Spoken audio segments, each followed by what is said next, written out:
அல்லேலூயா. தேவனுக்கு ஸ்தோத்திரம். ஆண்டவராகிய இயேசு கிறிஸ்துவின் நாமத்தினால் உங்கள் யாவரையும் வாழ்த்துகிறேன்.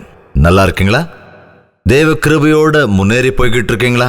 ஹalleluya. நியூ டெல்லி, டெல்லி மற்றும் சுற்றி இருக்கிற உங்கள் அனைவருக்கும் நற்செய்தி.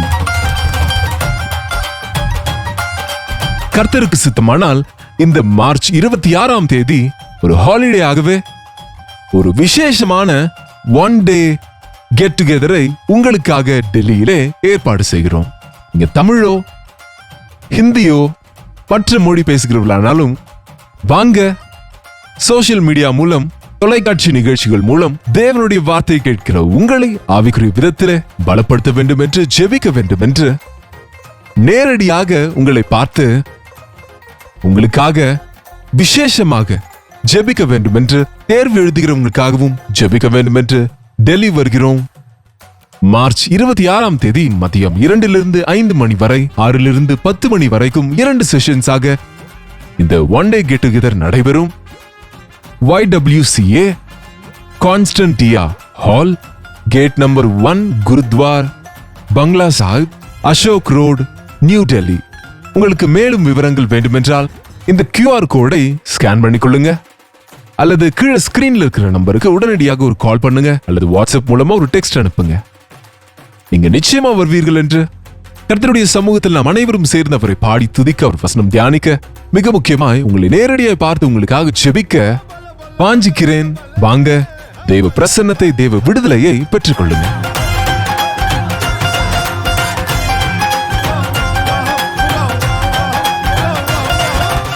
யோசுவாவின் புஸ்தகம் 1வது அதிகாரம் 9வது வசனத்தை வாசிக்கலாம்.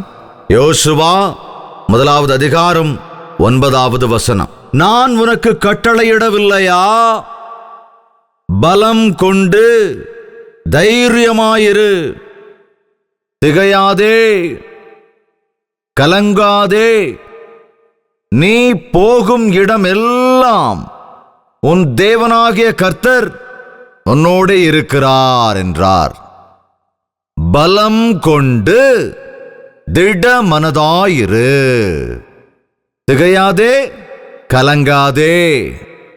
உண்மையில மனுஷங்க எதுக்காக கலங்குறாங்க? எதுக்காக திகைச்சு போறாங்க? எதுக்கு நடுங்கிக்கிட்டே இருக்கிறாங்க? எதுக்கு பயப்படுறாங்க? எதுக்கு திகைச்சு நிக்கிறாங்க? நீங்க எப்பாவது கவலைப்பட்டிருக்கீங்களா? உங்களை தாங்க கேட்கிறேன். உங்களை யாராவது திகைக்காதவங்களா இருந்தா கை தூக்கி காட்டுங்க பார்க்கலாம். என்னங்க, இத்தனை பேர்ல ஒருத்தருக்கு மட்டும்தான் திகில் இல்லையா? மற்றவங்க எல்லாரும் திகிலோட தான் இருக்கீங்களா? என்னங்க உங்க கலக்கம் அப்படின்னு என்னைக்காவது யோசிச்சிருக்கீங்களா? உண்மையிலேயே கலக்கம் அப்படிங்கிற வார்த்தைக்கு அர்த்தம் என்னன்னா, ஏற்பட்ட ஒரு கவலையும், ஏற்பட்ட ஒரு நஷ்டத்தால ஏற்பட்ட ஒரு கஷ்டத்தை உட்கார்ந்து யோசிச்சுக்கிட்டே இருந்தா அது என்ன ஆயிடும் தெரியுங்களா? கலக்கம் ஆயிடும். ஐயையோ ஐயையோ ஐயையோ. கலக்கம் மனுஷனை பிடிச்சுக்கிட்டு தேவன் மீது தன் மனதை பார்க்க விடாம, கவலையான மனசுல மனுஷன் தினம் தினம் சோர்ந்து போய்கிட்டே இருக்கிறான். எத்தனை விதமான கவலை கலக்கம் இருக்குதோ நீங்க சொன்னா இன்னைக்கு ராத்திரி நான் தெரிஞ்சுக்கலான்னு இருக்கிறேன். என்னங்க, ஏதாவது ஒரு கலக்கம் கவலையை சொல்லுங்களேன். கலக்கத்தை பத்தி சொல்றதுக்கு எதுக்குங்க தைரியம்? நான் தாராளமா சொல்றேன் அப்படின்னு சொல்றீங்களா? சரி, சொல்லுங்க. என்னங்க, கடன்ல கலக்கம். கடன் இல்லாதவன் பாக்கியவான், அவன் நெருப்பு மாதிரி வாழ்வான். கடன் வாங்குனவன் கடன் கொடுத்தவனுக்கு அடிமை. தேவனுடைய வசனம் சொல்லுது, நீங்கள் கிரயத்திற்கு கொள்ளப்பட்டீர்கள், அதனால நீங்க மனுஷருக்கு அடிமையா ஆகாதீங்க. எத்தனை பேருக்கு இன்னைக்கு கடன் அப்படின்னா பயமே இல்லைங்க உங்களுக்கு? Hello sir, personal loan, family loan, vehicle loan சும்மா தராங்களாம். பாவம், ப்ளீஸ் டேக் இட். பரவாயில்ல, கொடுக்கிற வரைக்கும் வாங்குற வரைக்கும் பின்னாலேயே சுத்துவான். வாங்கினதுக்கு அப்புறம் தலைமையில ஏறி உட்காந்துருவான். வெக்கமால கடன் வாங்கினே கட்ட மாட்டியா? எதுக்கு இவ்வளவு கஷ்டங்கள் தேவனுடைய பிள்ளைகளுக்கு? நீ தேவனுடைய கரத்தால் ஆசீர்வதிக்கப்படும் போது கடன் கொடுப்பாயே தவிர கடன் வாங்காதிருப்பாய் என்று வேதம் சொல்லுகிறது. இந்த கல்வரி எவாஞ்சலிக்கல் ஃபெலோஷிப் ஐக்கியத்துல 25 வருஷமா $1.25 ஆரம்பிச்ச இந்த ஊழியம் இன்னைக்கு சில லட்சங்கள் செலவுல நடத்தப்படுதுன்னா, இதுவரைக்கும் எப்பவும் யாருக்கிட்டையும் கடன் வாங்கினது இல்லைங்க. எந்த பேங்க்லயும் கடன் வாங்கல. தேவனுடைய சித்தப்படி செய்யப்படுற வேலைக்கு தேவனுடைய உதவி குறைவே இருக்காது. கடன் வாங்கும்போது நம்முடைய புத்தி தடுமாறிடுங்க. கடன் கேட்கறது ஈஸி தான், ரொம்ப ஈஸி. ஆனா கட்டுறது கஷ்டம். ஏன்னா கட்டும்போது என்ன ஆகுது? ஏதோ அதுக்கு பின்னால வருமா இன்னொன்னு. அதுக்கு பேர் என்ன தெரியுமா உங்களுக்கு? வட்டி. வட்டிக்கு கொடுத்தவன் வட்டியோட சேர்த்து அட்டை மாதிரி நீ சம்பாதிக்கிற எல்லாத்தையும் உறிஞ்சிருவான். மெட்ராஸ்ல சில குடும்பங்கள்ல இன்னைக்கு ரட்சிப்பு இல்லாததால குடும்ப தலைவனோட குடியினாலையும் சூதாட்டத்தாலையும் ஏற்படுற கடனால அவங்க குடியிருக்கிற வீட்டு மேல கடன் வாங்கி கடைசியில வீட்டையே இழந்துடுறாங்க. பலவிதமான கடன்களை வாங்கி வண்டி வாங்கி கடைசியில வண்டியே போயிடுது. இங்க இருக்கிறவங்கள கூட எத்தனை பேர் கடன் சுமையில இருக்கிறீங்களோ? இன்னும் அந்த கடன் பிரச்சனை சீரியஸ் ஆகலையோ என்னமோ சில பேர் இருக்கு. கடன்கிறது ஒரு போதைங்க. போதை சில பேருக்கு உடனே ஏறிடாது. அதாவது கொஞ்சம் பேர் மதுவை குடிச்சிட்டா அவங்க ஸ்டடியா ஒரு 1 மணி நேரம் வரைக்கும் இருப்பாங்க. அதுக்கப்புறம் தான் தள்ளாட்டம். அதே மாதிரிதான் கடன் வாங்கினாங்க. ஓ எனக்கு தெரியாது, நான் எத்தனை தடவை வாங்கியிருக்கேன், உனக்கு அந்த ட்ரிக்ஸ் எல்லாம் தெரியாது. ஆமா, ஒரு இடத்துல கடன் வாங்கும் போது 1ஆம் தேதி தரேன்னு சொல்லணும். அப்புறம் இன்னொருத்தர்கிட்ட வாங்கி இவர்கிட்ட கரெக்டா கொடுத்துருவேன் 1ஆம் தேதி. இவர்கிட்ட 1ஆம் தேதி தரேன்னு சொல்லி அடுத்தவர்கிட்ட வாங்கி இவர்கிட்ட திருப்பி 1ஆம் தேதி கொடுத்துருவேன்.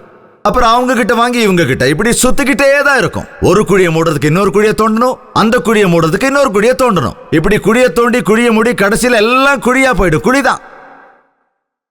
கடனால கலக்கம். அனாவசியமா கடன்களை வாங்கி ஆசீர்வாதம் இல்லாத குடும்பங்கள்ல கடன் வாங்குவாங்க.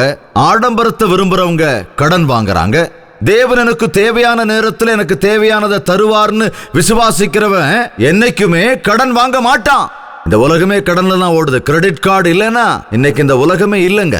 நம்ம தேசத்துக்கு இன்னைக்கு எவ்வளவு கடன் இருக்குன்னு நீங்க சரியா தெரிஞ்சுக்கிட்டா நம்ம வீட்டுல பிறக்க போற கொள்ளு பேர்னால கூட அந்த கடனை அடைக்க முடியாதான். அப்படி நாம வேர்ல்ட் பேங்க்ல இருந்து வாங்கின கடனு அதுக்காக நம்ம பிள்ளைகளுக்கு பிறக்க போற பிள்ளைங்க கூட அதுக்கு வட்டி கட்டணுமா, டாக்ஸ்ங்கிற வடிவத்துல.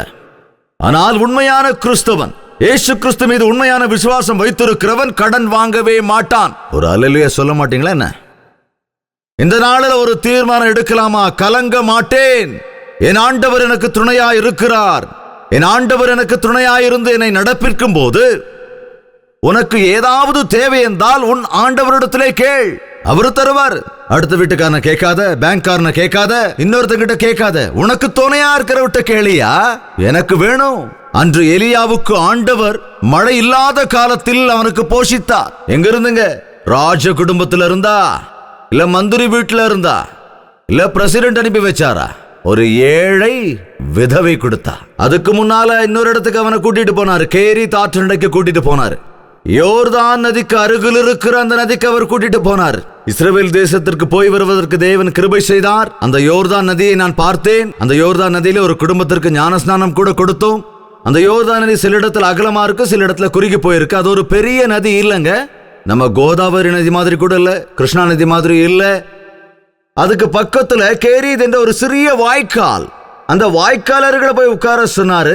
ஆனா காக்காய்க்கு ஆர்டர் கொடுத்தாரு அவனுக்கு போஜனம் கொண்டு வர்றதுக்கு. என்ன ரெஸ்டாரண்ட்டுங்க அது? ஃபாஸ்ட் ஃபுட் ரெஸ்டாரண்டா இல்ல 5 ஸ்டார் ஹோட்டலா? இப்பெல்லாம் எங்க பார்த்தாலும் ஹோம் டெலிவரி. இப்போ சாப்பாடு போன் பண்ணுனா போதும், வீட்டு கதவை தட்டும். என்ன பிரியாணியா, ஃப்ரைட் ரைஸா, எது வேணுமோ அது. இப்போ உங்க ஊர்ல அது இந்த மாதிரி செய்யறாங்களோ இல்லையோ தெரியாது, இருக்குன்னு நினைக்கிறேன். சிலர் சிரிக்கிறீங்க இல்லையா? கண்டிப்பா இருக்கு. காக்கா உனக்கு காலையிலயும் சாயங்காலமும் உணவு கொண்டு வந்து கொடுக்கும்னா யாராவது நம்புவாங்களாங்க? பொதுவா காக்கா கொண்டு வந்து கொடுக்குமா இல்ல இருக்கிறத கொண்டு போகுமா? நம்ம கிட்ட இருக்கிறத எடுத்துட்டு போகுமே தவிர நமக்கு எதுக்கு அது கொண்டு வந்து கொடுக்கும்? அதுவும் அதோட அழகுல மாம்சத்தை எடுத்துக்கிட்டு வருதுன்னா, அதை சாப்பிடாம வருதுன்னா அதுக்கு எவ்வளவு பெரிய சக்தி ஆண்டவர் கொடுத்திருப்பாரு பாருங்க. அந்த காக்கா எப்படி கொண்டு வந்து ஊழியக்காரனை போஷிக்குது, அந்த அற்புதத்தை பாருங்களேன். காலையில சாயங்காலம் கரெக்டா ஃப்ரெஷ்ஷா சுட சுட கொண்டு வந்து கொடுத்ததா தெரியாது. ஒவ்வொரு நாள் காலையிலயும் சாயங்காலமும் அப்பம் கொண்டு வந்து, காய்கறிகளை கொண்டு வந்து சர்வ் பண்ணி இருக்கு. பாவம் சாப்பிடுறது, தண்ணியை குடிக்கிறது, சாப்பிட வேண்டியது, தண்ணியை குடிக்க வேண்டியது, சாப்பிடுறது, குடிக்கிறது, தூங்குறது. இப்ப வேற வேலையில என்ன ஆண்டவர் அவர் விட்டுட்டாரு. நீ அவங்களுக்கு எதுவும் சொல்ல வேண்டாம். 3 வருஷத்துக்கு நீ மழை பெய்யாது, அந்த இடம் இனி வறண்டு போக வேண்டும். நான் சொன்னபடி நீ பிரசங்கிச்சு வந்துட்ட, இனி ரெஸ்ட், அவ்வளவுதான். பாஸ்டருக்கு லீவு கிடைச்சா எவ்வளவு நல்லா இருக்கும். உண்மையான பாஸ்டருக்கு ரிட்டையர்மெண்ட்டும் கிடையாது, லீவும் கிடையாது, ஆஃபும் இல்ல, ஃபுல்லும் இல்ல. ஆனா இதுல நான் கவனிச்சது என்னன்னா, அங்கே பிரசங்கித்த வார்த்தை, கண்ணீரோடு சொன்ன அந்த வார்த்தை எத்தனை பேர் இருதயத்தில் கிரியை செய்ததோ, எப்படி பலித்தது என்று பார்க்கும்போது 1,00,000 இல்லைங்க, கோடி ரூபாய் வச்சாலும் சரி, நற்செய்தியை அறிவிக்கிற விஷயத்துல பின்வாங்க கூடாதுன்னு முடிவு பண்ணி விசுவாசத்தோட முன்னேறிக்கிட்டு இருக்கிறோம். இந்த நாளிலே கலக்கத்தை தீர்க்கக்கூடிய ஆண்டவர் நம்மோடு இருக்கிறார். ஒரு நாள் யோசிச்சேன், எதுக்கு திடீர்னு தண்ணி நின்னுச்சு, திடீர்னு தண்ணி வரல, அந்த வாய்க்கால் வறண்டு போயிடுச்சு, போய் தண்ணி குடிக்கலான்னு பார்த்தா தண்ணி இல்ல. சரி, தண்ணி தான் வரலன்னா அன்னைக்கு காக்காவும் வரல. என்னாச்சு இந்த காக்காவுக்கு? எங்கேயாவது சாப்பிட்டுட்டு படுத்துருச்சோ? ஏன் இன்னும் வரல அந்த காக்கா? ஒரு தடவை நமக்கு ஒரு பழக்கம் ஏற்பட்டுருச்சுன்னா, டேக் இட் ஃபார் கிராண்டட்னு சொல்லுவாங்களா, அந்த மாதிரி சில பழக்கங்கள் நமக்கு ஏற்பட்டுருச்சுன்னா, எங்கிட்ட சில சகோதரர்கள் சொல்லுவாங்க, நாங்க 100 ரூபாய் அனுப்பி வைக்கிறோம் ஐயா, எங்களுக்கு ஏன் ஃபோன் பண்ணல, எங்களுக்கு கடிதம் எழுதல, கிடைச்சதா இல்லையா திரும்ப ஃபோன் பண்ணி கேட்பாங்க. ஃபோன் பண்ணும்போது நான் கேட்பேன், இன்னைக்கு யார் 100 ரூபாய் கொடுப்பாங்க? நம்ம யாருன்னு தெரியலனாலும் ஒரு 100 1000 நமக்காக எம்மோ பண்ணும்போது நம்ம ஒரு சின்ன லெட்டர்ல ரிப்ளை பண்ணலனா பாவம் அவங்க மனசு எவ்வளவு வேதனைப்படும். நமக்கு சொந்தமா இல்லைனாலும், நமக்கு தெரிஞ்சவங்களா இல்லைனாலும், அவங்க எவ்வளவு கஷ்டப்பட்டு அந்த 100 ரூபாய் அனுப்பியிருக்காங்களோ, எதை தியாகம் பண்ணி 100 ரூபாய் அனுப்பியிருக்காங்களோ, உடனே அவங்களுக்கு ஒரு ரிப்ளை பண்ணா கொஞ்சம் அவங்க மனசாவது சந்தோஷப்படும் இல்லையா? எலியா தினந்தோறும் ரொட்டி மாம்சம்னு சாப்பிட்டுக்கிட்டு உட்கார்ந்துகிட்டே இருந்தா என்ன ஆகும் சொல்லுங்க? வேலையும் இல்லை, குண்டாயிடுவாரா? கொலஸ்ட்ரால் அதிகமாயிடும். உடம்பு பெருசா இருந்தாலும் சின்னதா இருந்தாலும் சரி, கொலஸ்ட்ரால் ஏறிடும். அது பில்டின். தேவனுடைய காரியங்களை நாம ஒன்றும் செய்ய முடியாது. கொலஸ்ட்ரால் கொழுப்பு அதிகமாயிடும். அதனால ஆண்டவர் என்ன செஞ்சாரு? அவரை உடனே ஒரு ஹாஸ்பிட்டலுக்கு அனுப்பினாரு. எந்த ஹாஸ்பிட்டல் தெரியுமாங்க? Doctor widow. யார் அந்த அம்மா? அவங்க தான் என்ன கொடுத்தாங்க தெரியுமா? இவருக்கு மாமிசம் கொடுக்கல. என்ன கொடுத்துச்சு? ரொட்டி மாத்திரம் கொடுத்தது. அந்த நாள்ல ஒரு புவர் மேன்ஸ் ரொட்டி, எண்ணெய் கூட இல்லாம மேலோட்டமா லேச எண்ணெயை தடவி ஒரு ரொட்டி, அவ்வளவுதான். சோ அங்க அவருக்கு ஒரு நல்ல டயட் கிடைச்சது. அங்க அதை சாப்பிட்டாரு. எப்போ எந்த மனுஷனுக்கு எது தேவையோ அதை தேவன் தருவார். நீ ரொம்ப வீக் ஆயிட்டேன்னா நல்ல நான் வெஜிடேரியன் ஃபுட் கொடுப்பாரு. உனக்கு தேவையே இல்லைன்னா, நீ பருப்பு சாப்பிட வேண்டிய நிலைமை வந்ததுன்னா உனக்கு பருப்பு மட்டும்தான் தேவைன்னு அர்த்தம். நீ நல்ல கீரை தான் சாப்பிடும் நினைச்சா, எதுக்கு நல்ல கீரை சாப்பிடணும்? 200 ரூபாய் கடன் வாங்கி ஒரு 2 கிலோ சிக்கன் வாங்கி, 2 கிலோ 200 ரூபாய்க்கு வருமா? சரி விடுங்க, ஏதோ கிடைக்கிற அளவுக்கு மாம்சம் வாங்கி சாப்பிட்டுமே திருப்தியா இருக்கும்னு நினைக்காதீங்க. சாப்பிடுறதுக்காக கடன் வாங்காதீங்க. ஆனா இன்னைக்கு பாத்தீங்கன்னா அந்த பருப்புக்கே கடன் வாங்க வேண்டிய அளவுக்கு பருப்பு அந்த அளவுக்கு விலை வந்துருச்சு இல்லைங்களா? இன்னைக்கு என்ன பருப்பு விலை வைக்குது தெரியுமாங்க? கடன் வாங்கியாவது கோட்டர் அடிச்சிடணும்னு சொல்லுவாரு மெட்ராஸ்ல ஒருத்தர். இன்னும் கொஞ்சம் பேரை பாத்தீங்கன்னா, கடன்னா உடனே வாங்கி ஃப்ரிட்ஜ் வாங்கணும், வாஷிங் மிஷின் வாங்கணும், டிவி வாங்கணும், கிரைண்டர் வாங்கணும், டபுள் காட்டு வாங்கணும். அந்த கட்டல் உடையிற வரைக்கும் நம்ம கடனை கட்டிக்கிட்டே இருக்கணும். தேவன் தேவையானதை நமக்கு தருவார். கலங்காதே. கடன் வாங்கினதுக்கு அப்புறம் கலக்கிறதுல அர்த்தம் இல்ல. கடன் வாங்காம இருந்து பாருங்க, உங்களுக்கு அந்த கவலையும் இருக்காது, கலக்கமும் இருக்காது. இப்போ கடன்ல இருக்கிற நீங்க, இப்போ கடன்கிற கவலை உங்களுக்கு இருந்தா, கடனையே மனசுல நினைச்சுக்கிட்டு இந்த கடனை என்னால் அடைக்க முடியுமா, இந்த கடன்ல இருந்து நான் வெளிவர முடியுமா, இந்த கடன் தீருமா, எனக்கு கடனே இவ்வளவு இருந்தா எனக்கு செலவு இவ்வளவு இருக்கே, இன்னும் பிள்ளைகளுக்கு கல்யாணம் பண்ணலையே, இன்னும் எதிர்காலம் செட்டில் ஆகலையே, இப்பவே கடன் நிறைய இருக்கே, இந்த சம்பளம் எனக்கு பத்தலையே, இன்னும் எதுக்கு நாம வாழணும்னு கயிறை எடுத்து கழுத்துல மாட்டிக்கிட்டு தூக்கு போட்டு சாக வேண்டிய அவசியம் வராதுங்க. இன்னைக்கு எத்தனை பேருங்க கடன் தொல்லையால தற்கொலை பண்ணிக்கிட்டு இருக்கிறாங்க, கடனை தீர்க்க முடியாம மறிச்சு போயிடுறாங்க. இயேசு கிறிஸ்துவ விசுவாசி, உன் கடன் கவலையை தேவனிடத்துல ஒப்படைத்து விடு. இன்னைக்கும் வாழ்க்கையில எவ்வளவு கடன் இருக்கோ, அந்த கடன் சொல்லும் போது உனக்கு எவ்வளவு கடன் இருக்குன்னு ஞாபகம் வருதோ, அப்படி ஞாபகம் வரங்க ஒரு தடவை உங்க வாயால உங்க கடன் தொகையை சொல்லிக்கோங்க. இப்ப நான் ஜெபிக்க போற அந்த கடன் எல்லாம் ஆண்டவர் தீர்க்க போகிறார். சொன்னீங்களா சொல்லலையா? சரிங்களா? ஓகே, உள்ளதை சொல்லுங்க. சும்மா 3 ரூபான்னு சொல்லாதீங்க. அப்புறம் 3 ரூபாய் கடன் தான் தீரும், மீதி தீராது. அந்த கதவுகள் உனக்கு திறக்கப்படணும்னா நீ தட்டணும். தட்டிக்கிட்டே இருங்க. எத்தனை தடவை வேணாலும் தட்டுங்க. இப்ப எத்தனை தடவை தட்டின? 3 தடவையா? 3 தடவை தட்டிட்டு அமைதி ஆயிடுறது. என்னையா நீ ஒரு 10-15 தடவை தட்டி இருந்தா எல்லா படையும் செத்து போயிருக்குமே. 3 தடவை தட்டிட்டு நிறுத்தினால பாதி சேவகர்கள். ஆண்டவர் மேல விசுவாசம் வைக்கும் போது பூரணமா நீங்க விசுவாசிக்கணுங்க. தேவனுடைய சன்னிதானத்தில் உங்க விஷயத்தை முழுமையா நீங்க சொல்லிடணும். கடனின் கலக்கத்தை தீர்க்கிறதுக்கு, கடன் பற்றிய கவலையை நினைக்காம, கடன்ல இருந்து தேவன் உங்களை எப்படி விடுவிக்கிறாரோ, பரிசுத்த வேதாகமத்தில் தேவனுடைய உதவி எப்படி இருக்கிறதோ, கடன்காரன் வந்து என் பிள்ளைகளை பிடிச்சிட்டு போக பார்த்தாயா, இப்ப நான் என்ன செய்யறது அப்படின்னு அந்த விதவை வந்து தேவ ஊழியக்காரன் இடத்துல கேட்ட போது, அந்த தேவ மனுஷன் சொன்ன வார்த்தையை அவள் அப்படியே கேட்டபோது அவளுடைய கடன் எல்லாம் என்னானது? வேதம் எப்படி சொல்லுகிறது? தீர்ந்து போனது. கடனை பத்தி நினைக்கிறத விட்டுட்டு அந்த கடன்ல இருந்து உன்னை விடுவிக்கிற ஆண்டவர் பத்தி நினைக்க கத்துக்கோ. ஒரு விஷயத்தை நினைச்சு கவலையோட கலக்கத்தோடயே இருந்தேன்னா, ஒரு விஷயத்தை ஆழமா யோசிச்சுட்டே இருந்தேன்னா அது கலக்கத்தை கொண்டு வரும். அதே விஷயத்தை தேவனிடத்தில் ஒப்படைச்சு தேவ வாக்கியத்தில் என்ன சொல்லி இருக்கிறதோ அதை தியானிச்சுக்கிட்டு இருந்தேன்னா அது தியானமாயிடும். உன்னுடைய கவலையை உன்னை விட்டு போகணும்னா தேவ வசனத்தை நீ தியானிக்கணும். அதனால உனக்கு கவலை ஏற்படும் போது அந்த விஷயத்தை தேவ சந்நிதியில வச்சு நீ ஜெபம் பண்ண கத்துக்கோ, வேண்டுதல் செய், தியானிச்சு பாரு, வசனத்தை கிரகிச்சுக்கோ.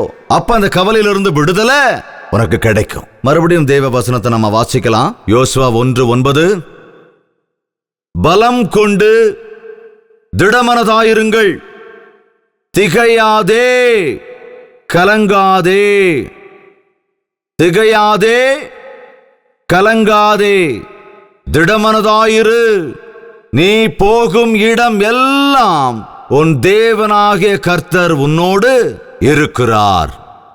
நீ எப்பேற்பட்ட நிலைமைக்குள்ளாக போய்கொண்டிருந்தாலும் சரி, 1ஆம் தேதி மாத்திரம் தேவன் உனக்கு துணையா இருந்துட்டு 31ஆம் தேதி உன்னை விடுற தேவன் இல்ல அவரு.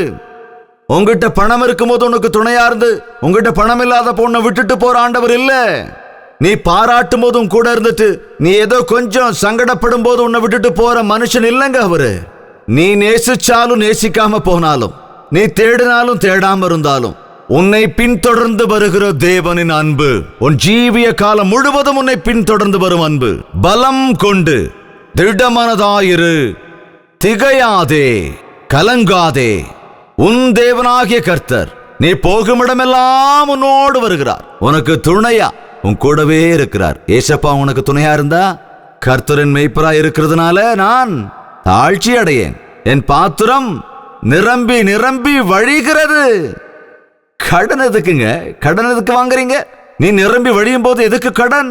உனக்கு தேவையான அளவு கிடைக்கிறது, இன்னும் பொங்கி புரண்டோடுது. தேவன் அடுத்தவங்களுக்கு நீ தரும்படி உனக்கு தருவாரியா? கவலைப்பட்டுக்கிட்டு உட்கார்ந்து இருந்தேன்னா தேவன் உனக்காக எதையும் செய்ய மாட்டாரு. இந்த 25 வருஷத்துல என்னால தைரியமா சொல்ல முடியும், ஒரு மனுஷனுக்கு எத்தனை விதமான கவலைகள் வந்து சேருமோ அத்தனை வகையான கவலைகளையும் நான் கடந்து வரும்படி தேவன் செய்தார்.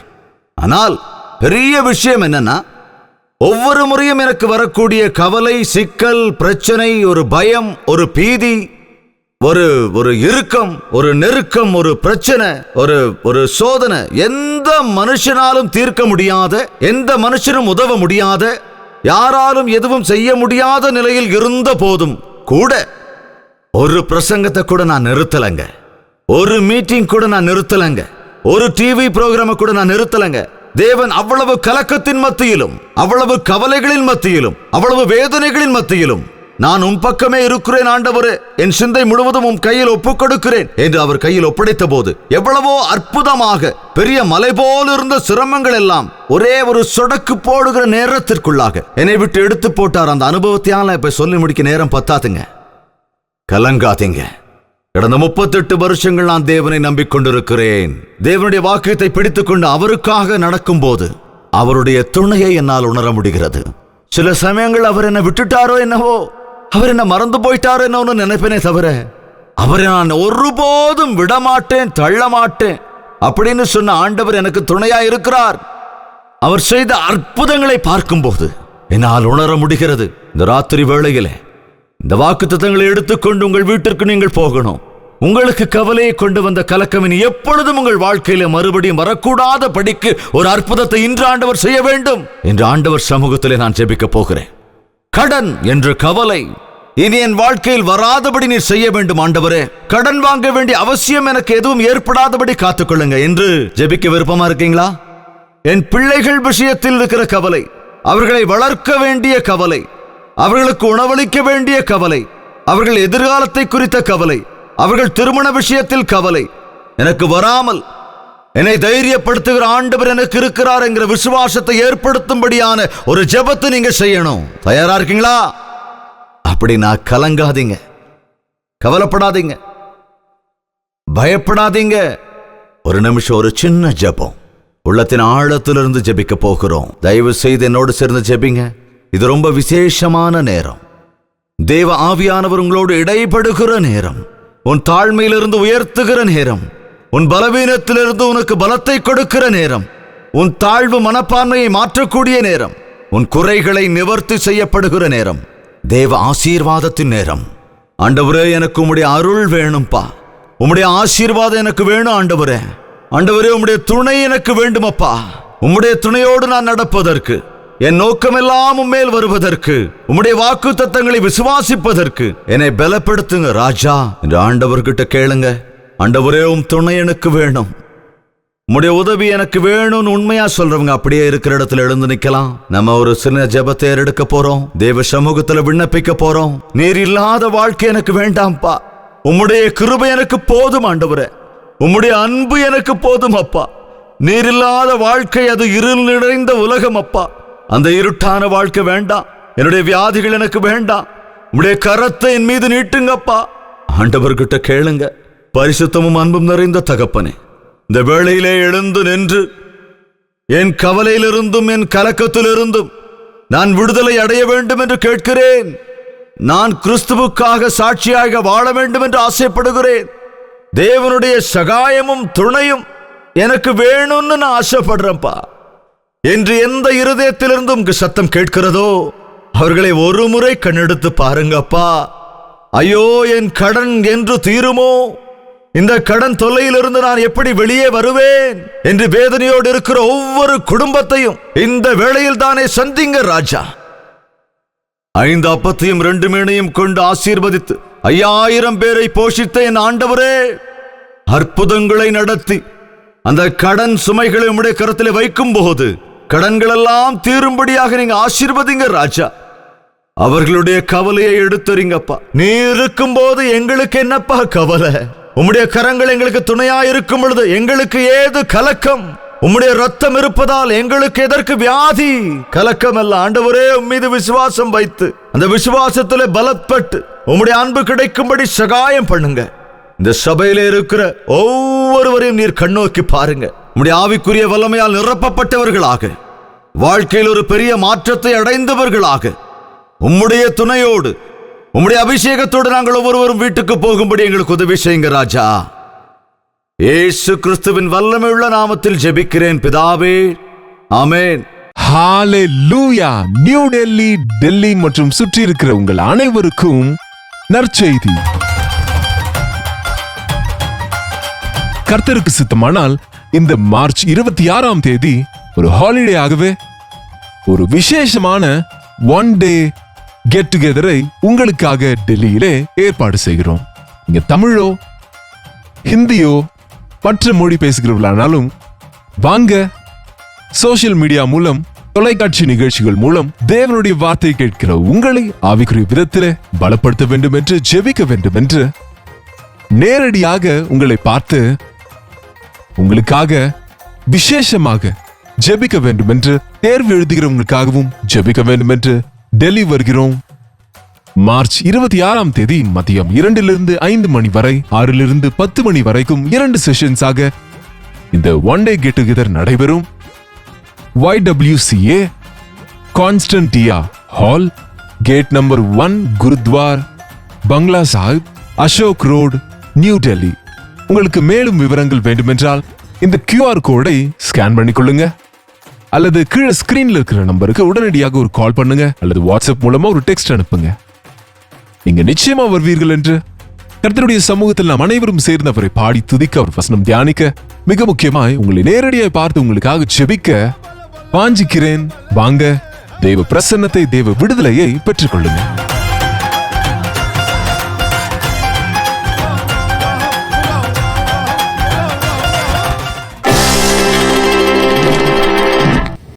உண்மை சம்பவம். ஒரு சின்ன கிராமத்துல பேக்கரி வச்சு நடத்திக்கிட்டு இருந்த ஒரு தாய் தகப்பனுக்கு பிறந்தவர் சர் ஜேம்ஸ் சிம்சன். அவரு தன்னுடைய சின்ன வயசுல இருந்தே ரொம்ப பற்றுள்ளவரா இருந்தவர். புத்தகங்களை அதிகமா படிக்கிற பழக்கம் இருந்தது. அதே போல படிப்பு மேலேயும் ரொம்ப பிரியமா இருந்தாரு. தன்னுடைய 14வது வயசுலயே மருத்துவ படிப்பு படிக்கிறதுக்காக காலேஜில் சேர்ந்தாரு. தன்னுடைய 18வது வயசுலேயே அறுவை சிகிச்சையில தலை சிறந்தவரா மாறிட்டாரு. அதுக்கப்புறம் அநேக விருதுகளையும் டாக்டரேட்ஸையும் பட்டங்களையும் வாங்கி பெரிய மருத்துவர் ஆயிட்டாரு. அதாவது அன்றைய நாட்கள்ல இப்ப இருக்கிற மாதிரியே அறுவை சிகிச்சை செய்யறதுக்கு ஆபரேஷன் தியேட்டரோ, கிளவுஸோ அல்லது இந்த மாதிரி ஏசி தியேட்டர்களோ இல்லை. வெறும் நோயாளிய கட்டல்ல படுக்க வச்சு கயிறால கட்டி அவங்கள அறுத்துக்கிட்டு இருப்பாங்களாம். அவங்க துடிக்க துடிக்க கத்துக்கிட்டு இருக்கும் போதே அந்த அறுவை சிகிச்சை நடக்கிற விதத்தை பார்க்கும்போது இதயமே வெடிச்சு போகிற மாதிரி இருக்குமா. ஆனாலும் சிம்சன் அவர் எந்த மாதிரி கத்திகள் இந்த ஆபரேஷன்ல உபயோகிச்சாலும் பயன்படுத்தி இருந்தாலும் அந்த சமயத்தில் அந்த நோயாளி படுற வேதனை, அவர் கத்துற கத்தல், அவங்களுடைய கவலை எல்லாத்தையும் பார்க்கும்போது சிம்சனோட இருதயம் துடிச்சு போயிடுமா. வலி இல்லாத ஒரு வைத்தியத்தை இந்த நோயாளிக்கு என்னால செய்ய முடியலையே அப்படின்னு வருத்தத்தோடையே இருப்பாராம். அப்படிப்பட்ட நிலைமையில தான் அவருடைய மகள் வியாதிப்பட்டவளானா. எவ்வளவோ முயற்சி செஞ்சும் கூட குணமாக்க முடியாத நோயால அவங்க இறந்தே போயிட்டாங்க. இது சிம்சனோட இருதயத்தை ரொம்ப காயப்படுத்திருச்சு. அதுவரைக்கும் பேருக்கு மாத்திரம் இயேசு கிறிஸ்துவ நம்புறேன்னு சொல்லிக்கிட்டு இருந்தவர், சாதாரணமான பேருக்கு ஒரு பக்தியோட இருந்த அந்த மனிதன், விருதுகளுக்காகவும் பாராட்டுகளுக்காகவும் போராடிக்கிட்டு இருந்த அந்த மனிதன், மனுஷன் உலகம் முழுவதையும் ஆதாயப்படுத்திக் கொண்டாலும் தன் ஜீவனை நஷ்டப்படுத்தினால் அவனுக்கு லாபம் என்ன என்ற வேத வாக்கியத்தின்படி ஈர்க்கப்பட்டார். தன் மகளுடைய உயிரை என்னால் காப்பாற்ற முடியாம போயிடுச்சே அப்படின்னு அவர் ரொம்பவே வேதனைப்பட்டார். அது மட்டும் இல்லாம மரித்த பிறகு ஒரு நித்திய ஜீவன் இருக்கிறது, மரணிக்கிற ஆத்மா எங்க போகுது என்ற விஷயங்கள் அவரை யோசிக்க வைத்தது. இந்த நேரத்தில் தன்னுடைய இருதயத்தை ஆண்டவர்கிட்ட ஒப்பு கொடுத்தார். இந்த உலக ஞானம் எவ்வளவுதான் இருந்தாலும் தெய்வ ஆசீர்வாதம், தேவ ஞானம் நமக்கு தேவைங்கிற விஷயத்தை அவர் புரிஞ்சுக்கிட்டாரு. தேவ சமூகத்துல ஜெபிச்சு தன்னைத்தானே ஒப்பு கொடுத்த பிறகு ஆண்டவர் அற்புதமான ஞானத்தோட அவரை நிரப்பினாரு. அவர் இருதயத்தை மிகவும் கஷ்டப்படுத்தின விஷயங்கள்ல ஒரு விடுதலையை கண்டுபிடிக்கிறதுக்கு ஆண்டவர் உதவி செய்தார். முதல் முறையா குளோரோஃபார்மை கண்டுபிடிச்சவரு சர் ஜேம்ஸ் சிம்சன் தான். தேவ ஐக்கியத்திற்குள் வந்த பிறகு தேவனுடைய ஞானத்தால் நிரப்பப்பட்ட அவர் சிம்சன் பெரிய வெற்றிகளை சந்தித்தார். மயக்கம் தரக்கூடிய ரசாயனத்தை கண்டுபிடித்தார். அதன் பிறகு குளோரோஃபார்ம் கண்டுபிடித்தார். அந்த குளோரோஃபார்மை முதல் முறையாக பிரசவ வேதனையோடு இருந்த ஒரு பெண்ணிற்கு கொடுத்தபோது அந்த பெண்ணிற்கு சுகமாக அந்த பிரசவம் நடந்தது. அந்த பெண் மிகவும் சந்தோஷமாக ஆனந்தமாக தனக்கு பிறந்த பிள்ளைக்கு அனஸ்தீசியா என்று பெயரையும் வைத்தார். அன்றிலிருந்து இன்று வரைக்கும் நமக்கு எந்த ஒரு வலியும் இல்லாம ஆபரேஷன் தியேட்டருக்குள்ள போய் வலியே இல்லாம திரும்பி வெளியே வர்றதுக்கு நமக்கு எவ்வளவோ உதவியா இருக்கிறது இந்த குளோரோஃபார்ம் என்ற அனஸ்தீசியா. அனஸ்தீசியாவை கண்டுபிடிச்சது சர் ஜேம்ஸ் சிம்சன். ஒரு தடவை ஒரு பெரிய மீட்டிங்ல பெரிய மருத்துவ நிபுணர்கள் கூடியிருந்த இடத்துல, அதிகாரிகள் இருந்த அந்த இடத்துல, நீங்க கண்டுகொண்ட பெரிய விஷயம் என்ன அப்படின்னு கேள்வி கேட்ட போது, நான் இரட்சகரான இயேசு கிறிஸ்துவை கண்டுகொண்டேன். அவர் தம்முடைய ஞானத்தால் என்னை நிரப்பி அநேக விஷயங்களை கண்டுபிடிக்க எனக்கு உதவி செய்தார் என்று சொன்னார். அப்படி சொன்னபோது மக்கள் எல்லோரும் ஆச்சரியப்பட்டார்கள். இயேசுவை கண்டதுதான் என் வாழ்க்கையில் நான் பெற்றுக்கொண்ட பெரிய விருது என்று அவர் சொன்னார். ரட்சிப்பை அடைந்ததுதான் என் வாழ்க்கையில் பெற்ற பெரிய விருது என்றார். சிம்சன் அங்கே சாட்சி சொன்னார். இறுதியில் தன்னுடைய 58வது வயதில் இந்த உலகத்தை விட்டு பரலோகத்திற்கு எடுத்துக் கொள்ளப்பட்டார் சர் ஜேம்ஸ் சிம்சன். இந்த சாட்சிகளை கேட்கிற அன்பு சகோதர சகோதரிகளே, உங்களுடைய வாழ்க்கையில பெரிய விஷயங்களை நீங்க அடையணும்னு, அநேகருக்கு ஆசீர்வாதம் உள்ளவர்களா இருக்கணும்னு நீங்க விரும்புறீங்களா? அப்படின்னா உங்க வாழ்க்கையை நீங்க ஆண்டவருடைய கரத்துல ஒப்பு கொடுத்துருங்க. கல்வாரி தரிசனங்கிற இந்த நிகழ்ச்சி மூலமா நீங்க ஏதாவது நன்மைகளை பெற்றிருந்தா தயவு செஞ்சு எங்களுக்கு தெரியப்படுத்துங்க. தேவனை துதிப்பதற்கு, உங்களுக்காக ஜெபிப்பதற்கு எங்களுக்கு ஒரு வாய்ப்பு கொடுங்க. தேவனுக்கு சித்தமால மறுபடியும் சந்திக்கலாம். அது வரைக்கும் தேவனுடைய மகா கிருபை உங்களுக்கு துணையாயிருப்பதாக. உங்கள் தேவைகள் எல்லாவற்றையும் நீங்கள் எழுத வேண்டிய முகவரி ஜெய்பால் ஃபவுண்டேஷன்ஸ், இலக்கம் 29, new colony road, Velachery, Chennai 6,42,00,000.